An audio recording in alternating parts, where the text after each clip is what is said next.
guys, it's me, Ethan. Welcome back to another video.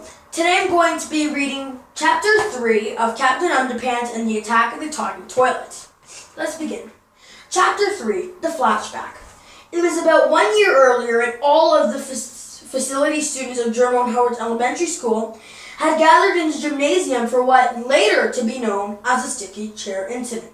George and Harold stepped up to the microphone. Ladies and gentlemen, said George, Harold and I have invented something that is guaranteed to keep you all glued to your seats. Yes, said Harold. We call it glue. Mr. Crump became very angry. You two did not invent glue, he shouted. He stood up to take the microphone away from Harold, and his chair stood up with him. Everyone in the gymnasium laughed. The school security, Mrs. Anthropy, stood up to help remove Mr. Crump's chair. From his pants, her chair stood up with her too. Everyone in the gymnasium laughed harder. The other teachers stood up, and you guessed it, they were stuck to their chairs as well. Everyone in the audience howled with laughter. One kid stood up to go to the bathroom, and his chair came up with him. Also, the audience stopped laughing so hard they all quickly checked their chairs, and suddenly the laughter stopped completely. Everyone in the whole school was glued to their seats.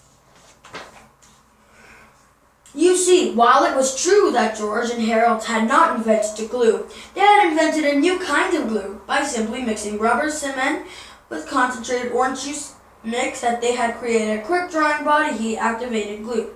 Then they applied the special glue to every seat in the gymnasium except theirs. Early that morning, everybody in the gymnasium was glaring at George and Harold and seething with anger. I've got a good idea, said George. What? Asked Harold. Run! Cried George. George and Harold were grinning from ear to ear, remembering their silly invention and the chores that followed.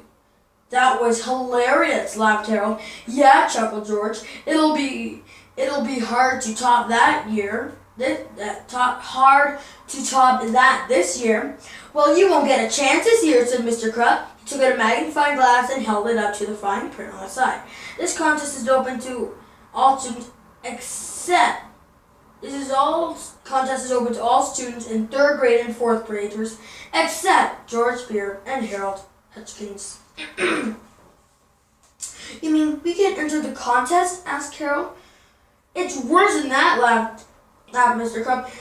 You boys can't even attend this year's convention. I'm putting you two in study hall that whole day.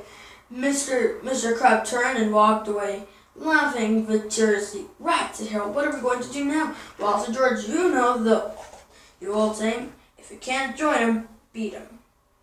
Thank you guys for reading Chapter 3, and please read Chapter 4. Don't forget to like, subscribe, and comment to my channel. Bye!